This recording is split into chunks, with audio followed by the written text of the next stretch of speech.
Ignatz corner, beyond Bent. Janssen!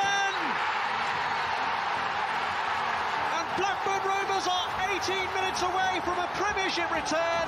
As far as Stewart, just outside the penalty area, flips it central for David Dunn. David Dunn equalises! It just had to be. Dax corner and it goes. Glance towards goal! And Rovers have taken the lead! And Charlie Mulgrew has scored his 14th of the season. It may well be the goal that sends Rovers back into the championship.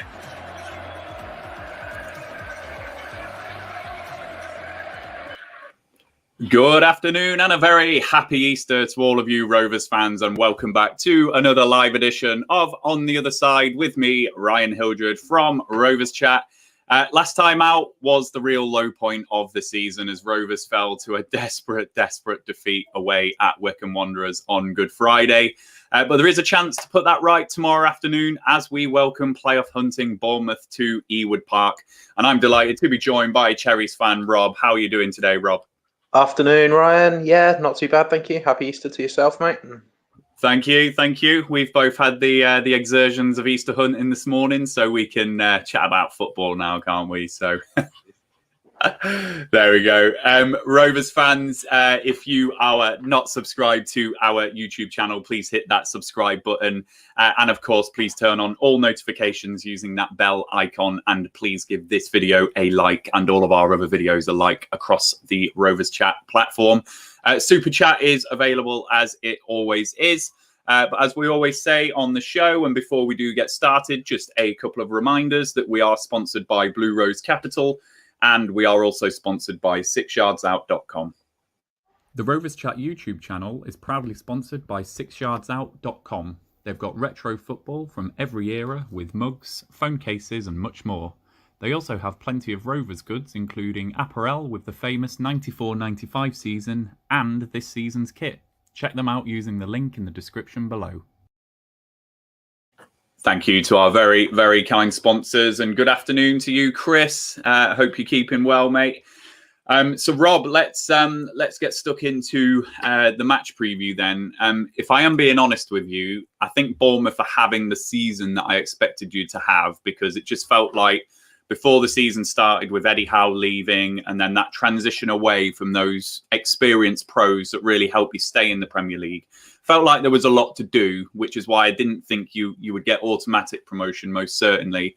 However, playoffs probably is the minimum aim, and you find yourselves in a great position, just 1 point outside. So how are the fans feeling about how the season's gone so far? We kind of agree. We expected it to be underwhelming. I think we've been largely fairly disappointed. There's been a lot of question marks over effort and desire, general kind of mentality as well. We've lost a lot of points from winning positions. There's been a lot of games where either tactically or personnel wise, it's just not been on the money. So I think generally, I'd say we're fairly disappointed, but on the flip side, looking at it with the bunch of players that we've got, don't really deserve to go up for their attitude, their mentality either.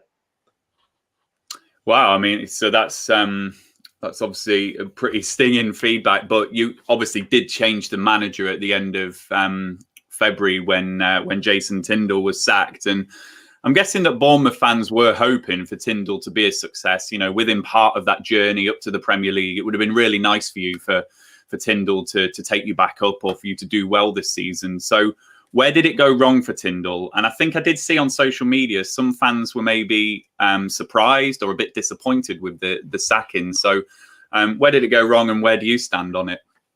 I think there were very few surprised or disappointed. He had to go, and I think it was probably maybe 2 games longer than what he should have.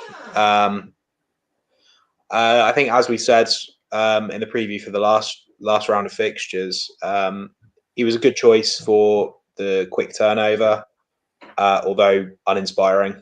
And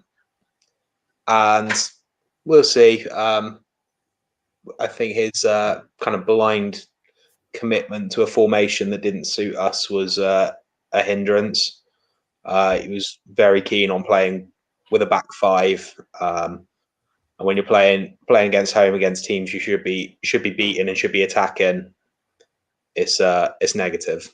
But is what it is.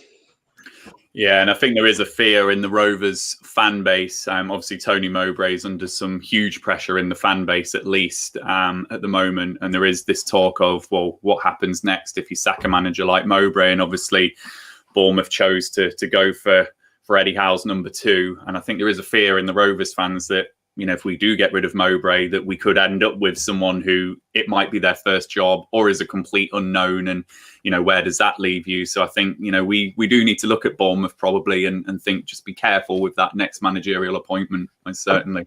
We were told all this, like, it's going to be a big candidate with lots of experience and lots of a big CV with a big name. Obviously, people we had linked were Thierry Henry. We had Patrick Vieira linked. We had a couple more massive names with obviously very little managerial experience. And then Woodgate comes in. Underwhelming. He steadied the ship, fair play to him. And he's apparently the players wanted him. But yeah, underwhelming, but he's done a decent enough job. But I can't see him getting it in the summer anyway. Yeah, and that was going to be my next question for you, really, about Woodgate, Rob. Very much an interim manager choice from what I can see, particularly with those rumours that you said there with Henry and others, and obviously still very inexperienced at this level after not really succeeding at Middlesbrough. So is there any belief in the fan base that Woodgate might be able to take you up? If you were to make the playoffs and get to a final, could he do it? There's no reason why he can't. But no, I think his issue at Borough was he wanted to play kind of expansive, expressive football and didn't have the personnel to do it. So he's been able to do it a bit more here. But again, the effort for most of the season and the desire hasn't really been there. But we're seeming to get it a little bit more last few games. We're finding the net a bit more. We seem to be hitting a little bit of form and a bit more identity coming into the important bit. So there's no reason why he can't lead us to the playoffs. Yeah, for sure. Whilst he's there, who knows? And Swansea are obviously wobbling a little bit now, and Brentford aren't looking their ruthless self. So, who knows? I think the playoffs are going to be wide open, actually, when they do take place and whoever's in them. So, Bournemouth have probably got as good a chance as anyone, really. So we always do on this show, Rob, we just look at some of the key stats from the season. And I think when I think of Bournemouth, particularly under Eddie Howe, possession football is something that I always associate with you. And this season, this is away from home. You're right up there in the league with possession and passing accuracy in the Championship this season. So how has the style of play, particularly away from home, been? When we're looking at these stats, it looks like you do like to go and get your foot on the ball and pass it about when you are going away. Has it felt like that as a fan? Is that how it's been?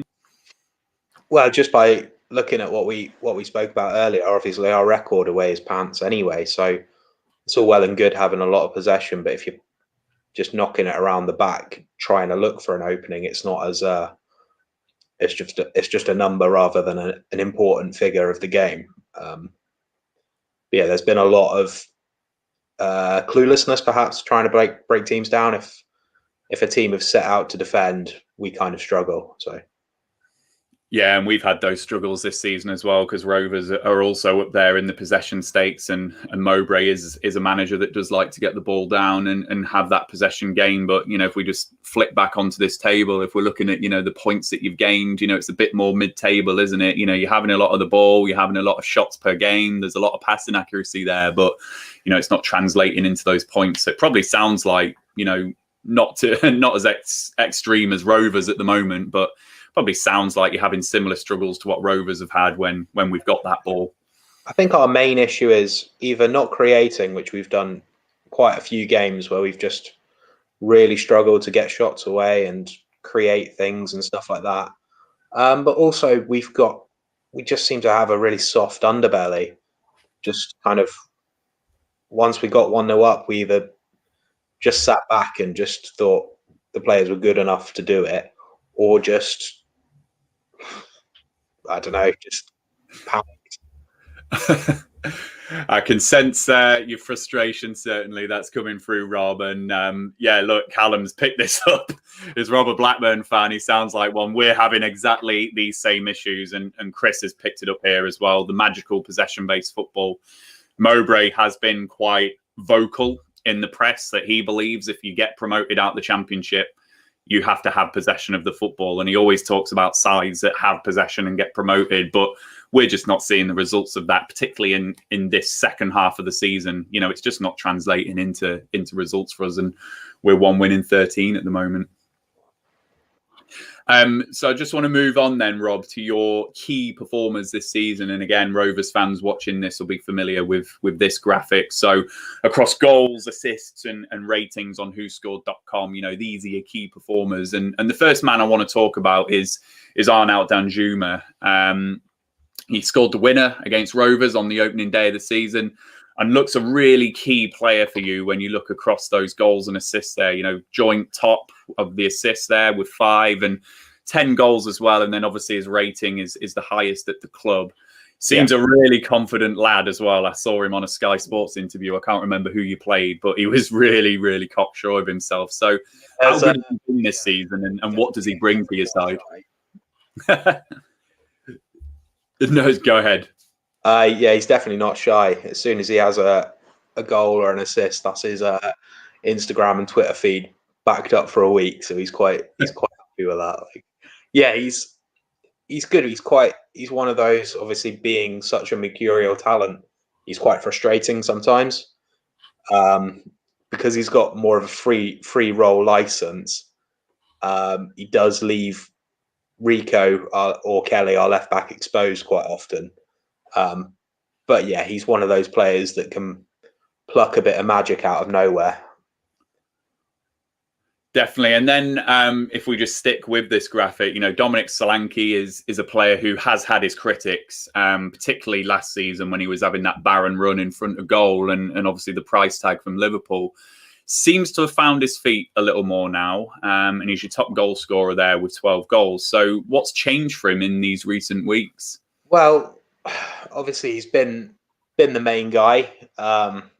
That's done him wonders to begin with, because obviously when he joined, he was behind both Callum Wilson and Josh King. But he should have scored a few more. Rustiness, lack of confidence, perhaps at the start of the season. But we're a better team with him in. Even if he doesn't score, his work rate is ridiculous. And the way he brings other players in is really good.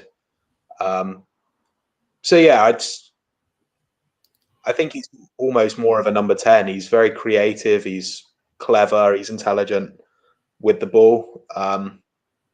Yeah, he's getting there.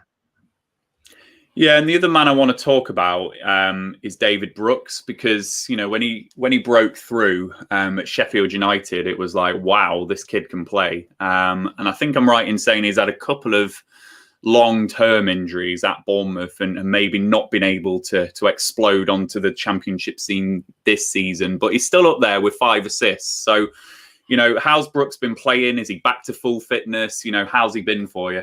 He's been out. I think he's been out for about 6 weeks. He was apparently fully fit and ready to go on Friday, but then, like we said earlier, got an illness of some kind, not COVID or anything like that, just maybe a poorly tummy. But yeah, he's been frustrating because we know what he can do. So I don't think he's hit the heights of what everyone's expected of him, probably what he expects of himself.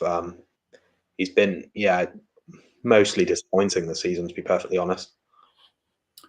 Yeah, and that's a shame because I think he does look like he's got the raw talent. And as I say, I was hugely impressed with him when he did break through it at Sheffield United. And I thought he would actually go on and on and on, but seems to have just been stunted by injuries.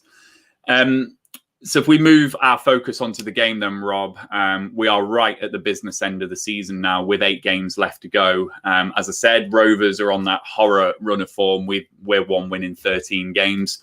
Bournemouth a bit more rejuvenated. You've got 4 wins in your last 7 games. So are the Cherries fans looking at Rovers as a side where you need to go and get the 3 points if you're serious about making the playoffs? I think realistically, regardless of who we're playing, we have to win every game in the running.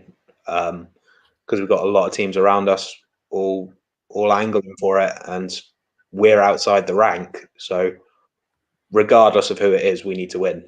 But we're also really pessimistic. So when you say that you haven't won in 13, like that is a cue for Bournemouth to step up and give you a spanking for us to lose 3-0. It's quite funny you say that, because I saw that we've got Derby after you, and I saw a Derby account saying one of 2 things will happen before Derby rock up at Ewood Park. One is they'll sack the manager and then we'll obviously win, or the second is that it'll be 1 win in 14 and then we'll beat them. So it is funny how fans think that, isn't it? It's quite interesting. On Friday, because there was a tweet posted out and it was Neil Warnock's only won once playing Bournemouth in his career, and that was like back in '96 or something. So everyone quote tweeted it. It was like, oh, here we go then. It wasn't. You beat them, didn't you? Was it 3-1? 3-1, yeah. Yeah, beat them. But obviously you did reference it earlier, and we were chatting just before we came live, Rob, about the away form, which I was quite surprised about. You know, it does seem like it's a bit of an issue. You're 16th in the division overall with just 5 wins away from home this season. And that's compared to you being 3rd in the league for home wins, where you've got 12. So what has been going on away from home? You know, what is different with how you set up at home compared to away? What can you put your finger on? Who knows? Just there's a lot of draws, and like I alluded to earlier, either thinking we're good enough to see the game out, or just stupid mistakes and panicking at the back. It's never anything as very rarely is it simple as we've been outplayed and deservedly battered. It's we've gifted someone a goal and we've just bottled it. And do you think, what do you think the approach for this game is going to be before we move on to your side? You know, it is the business end, as I say. Rovers are not in a good run of form. Can you see Woodgate really trying to go for Rovers, or, you know, what's the approach going to be, do you think? Woodgate does seem to like to want to go in, play good football quick as well. He wants to kind of get that early goal, settle the nerves, and he is promoting some good stuff. We've probably played our better football since he's been in charge. So, yeah, I fully expect him to instigate a good start. Yeah, and we saw that actually on Saturday from Wycombe, which actually really surprised me, because I thought Wycombe for the whole game would sit back. But actually the first 20 minutes, they really came for Rovers. And I think they were trying to get their noses in front and sit back on the lead, because I don't know if you know, Rob, but Rovers have a dreadful record when we go behind in games. We just don't come back. I don't know what the stats are. I think we've only got 2 points where we've gone behind. I think we've pegged teams back twice. We've certainly not won from behind. So I can see Woodgate really going for that quick start at Ewood, get the 1-0 lead, and invariably Rovers are finding it difficult across the whole season, and especially with this run of form at the moment. So yeah, Rovers fans, you know, watching this, look out for the quick start from Bournemouth, I think, if that's going to be the game plan. So, Rob, again, what we always do on this show is we do ask for the predicted 11 from our opposition fan, and you've done that for us. 4-3-3 formation for Bournemouth tomorrow. And as a new addition that we've done this week, we've added on a couple of things there. So the question mark on Stanislas suggests that he might be a doubt. I'll get Rob to talk about that in a moment. Dominic Solanke there as top goal scorer, and Danjuma, as you saw, as the star player across the season. So, Rob, do you want to just talk us through this side, you know, maybe pick out some of the good performers this season across those different positions, and talk us through who's going to hurt Rovers? Sure. So I think the good thing with this formation is it could either it could shape like that as you've displayed there, or it could go more like a 4-2-3-1. Billing's been playing as a 10 for a few weeks now, and he's been hitting a bit of a purple patch. So yeah, I wouldn't be surprised to see Lerma and Wilshere kind of sitting, billing a bit more advanced with the wide boys roaming and cutting in and drifting. I think as we touched, obviously Danjuma has been one of our key players. As has Solanke. Solanke brings in a lot of play. He brings players in. He holds things up. He's not afraid to do the kind of the dirty work either. But genuinely, our player of the season has been Begovic. Had he not been in the form he's made, I think I saw somewhere he's got the most saves in the league. And the amount of times where we've had to rely on Begovic to save us is fairly scary. So yeah, sadly, our player of the season has been Begovic. Well, ours is probably been Thomas Kaminski, our goalkeeper as well. So we'll share notes on that one. I'm just going to bring up a comment as I also just take the graphic off. So Dave's asked a question here. So no Ben Pearson, thought he would be nailed on unless injured or suspended. So the reason for bringing that comment, Rob, is obviously he used to play for Preston. There's a lot of needle there between Ben Pearson and Rovers. There's this kind of fake rivalry that the Preston Twitter account used to try and drum up between Bradley Dack and Ben Pearson. So, yeah, could Ben Pearson play, or is he injured? No, I think he's struggled to break his way in at the moment. I think the issue with Pearson, he's already becoming a fan's favourite. We like him a lot. I think having him and Lerma, they're two very similar players. Kind of breaking up the play, doing the hard graft. And I think realistically and honestly, we look a lot better with Jack Wilshere in the side. That experience, which is vital going forward. And that leadership as well. Wilshere obviously is a winner. He knows what it takes to perform at the highest level. But yeah, I fully expect Pearson to come on. He normally comes on for the last half an hour. Sure. And I just want to go back onto your side. And that centre-back partnership is an interesting one for me, Rob. Steve Cook's obviously been at the club a long time and been up and down the divisions with you as well. And then Carter Vickers, have you got him on loan from someone? Yeah, he's on loan from Spurs. I think he's out of contract in the summer. And he's definitely number one on our shopping list. Well, from the fans anyway. He's struggled with injuries when he came. I think he first kind of broke into the side in January. But since then, he's been absolutely rock solid. He's a very, very good defender. And how have they been as a partnership? Obviously Simon Francis is someone who's no longer involved in the first team at Bournemouth, and Steve Cook, probably one of the last of the old guard, if you want to call it that, with the likes of Charlie Daniels and others who have obviously gone now as well. So Cook kind of at the end of his career, Carter Vickers, as you say, someone that you want to sign more permanently. How have they been as a partnership? At the end of the year, I think he's still 29 or 30. So who, Cook? Yeah. Wow, he looks a lot older. Mine doesn't do anything for him. So is he one? Is he still looking like a sharp performer, or is he on his way out? Do you think? What do you think? No, he's still solid.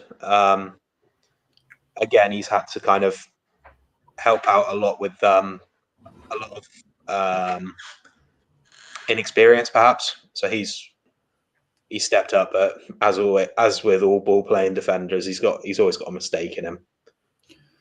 Well, I offer a public apology to Steve Cook, who is younger than me, apparently. So my apologies, Steve Cook, for offending you if I did.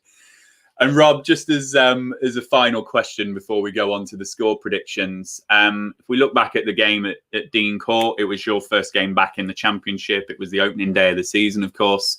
And we did see from Rovers earlier on in the season, there were games that we did lose, but we played well in defeat. And Bournemouth on the opening day and Watford at Vicarage Road, they're two games that stand out to me that Rovers did go away to these relegated clubs and played really well and had a good style. So just a couple of questions, really.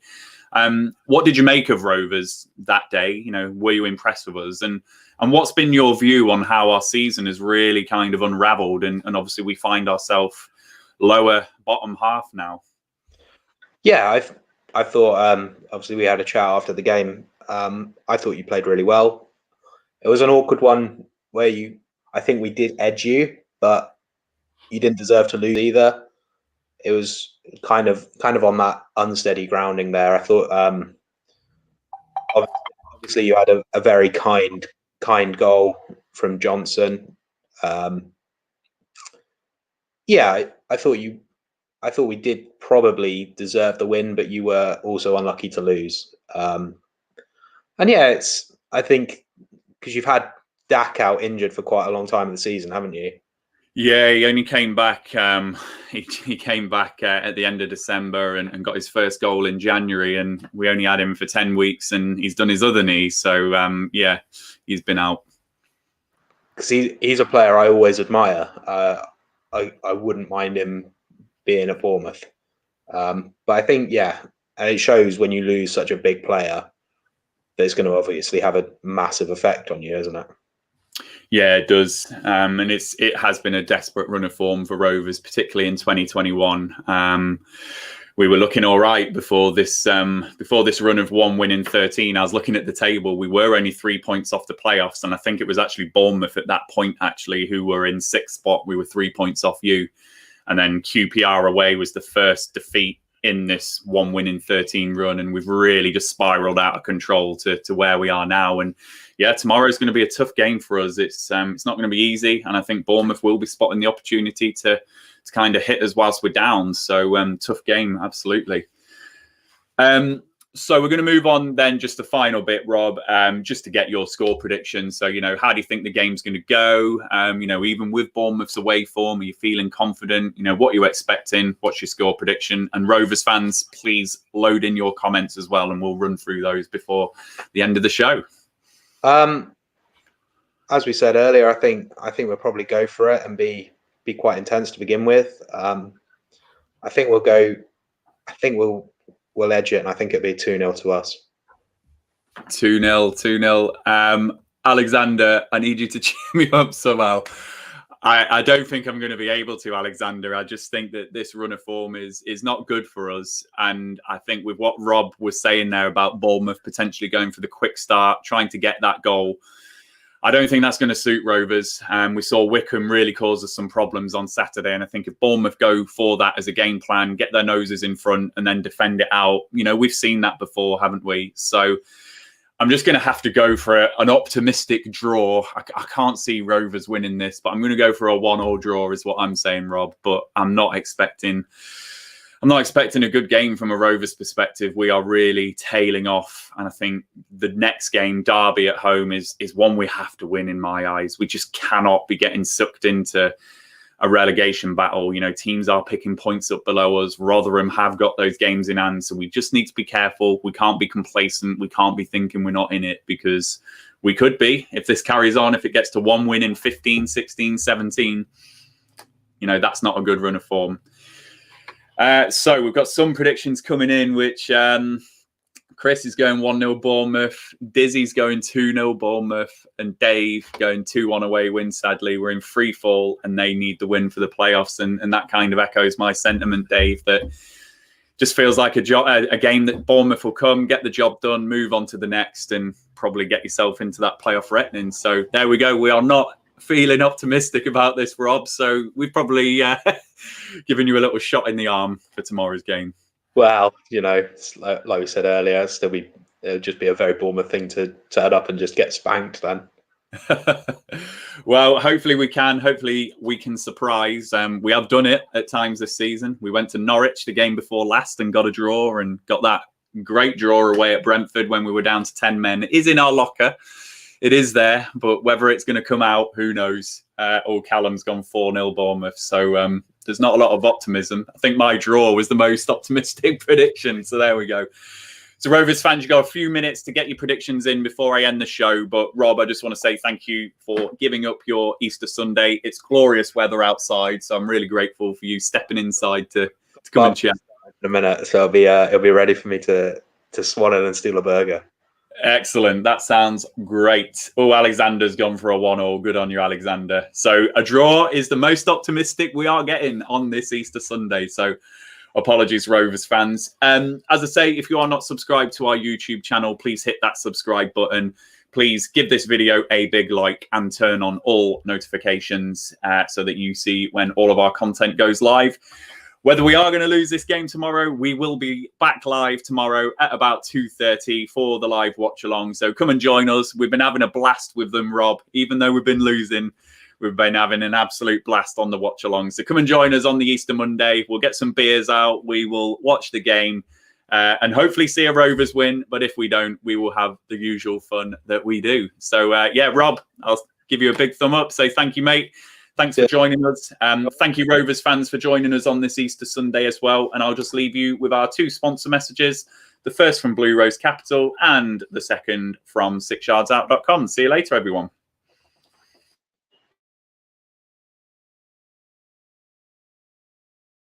The Rovers Chat YouTube channel is proudly sponsored by 6yardsout.com. They've got retro football from every era with mugs, phone cases and much more. They also have plenty of Rovers goods, including apparel with the famous 94-95 season and this season's kit. Check them out using the link in the description below.